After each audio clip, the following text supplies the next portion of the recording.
মঙ্গল গ্রহে এখনো পর্যন্ত 30টার অধিক মিশন পাঠানো হয়েছে। শুক্র গ্রহে পাঠানো মিশনের সংখ্যা 22। অন্যদিকে সৌরজগতের সবথেকে দূরবর্তী গ্রহ প্লুটোতেও 3টে মিশন পাঠানো হয়েছে। এমনকি সৌরজগতের বাইরে 2টো ইন্টারস্টেলার মিশন ভয়েজার 1 এবং ভয়েজার 2 পাঠানো হয়েছে। এত কাছে থাকা সত্ত্বেও আজ পর্যন্ত বিজ্ঞানীরা সেই গ্রহে কোনো মিশন পাঠায়নি।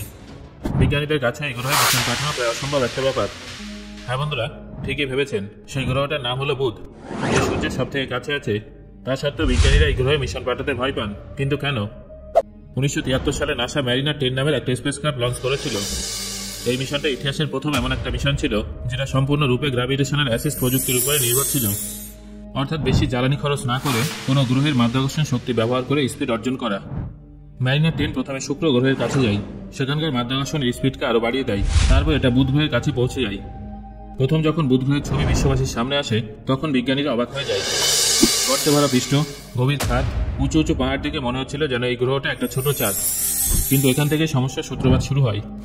বুধ গ্রহের কাছে পৌঁছানো মাত্রই ম্যারিনার 10-এর সামনে সেই সমস্ত বাধা এসে উপস্থিত হয় যেটাকে সারা জীবনের মতো ব্যর্থ মিশনের তালিকায় ফেলে দিয়েছিল।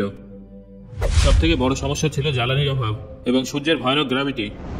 ম্যারিনার 10 3বার বুধ গ্রহের সামনে থেকে ফ্লাইবাই করে, কিন্তু প্রত্যেকবার তার স্পিড এত বেশি হয়ে যায় যে সেটা বুধ গ্রহের অরবিটে থামতে পারেনি। তৃতীয় ফ্লাইবাইয়ের পরে তার জ্বালানি সম্পূর্ণরূপে শেষ হয়ে যায়। তারপর সেটা সূর্যের দিকে আকৃষ্ট হয়ে এগিয়ে যায়।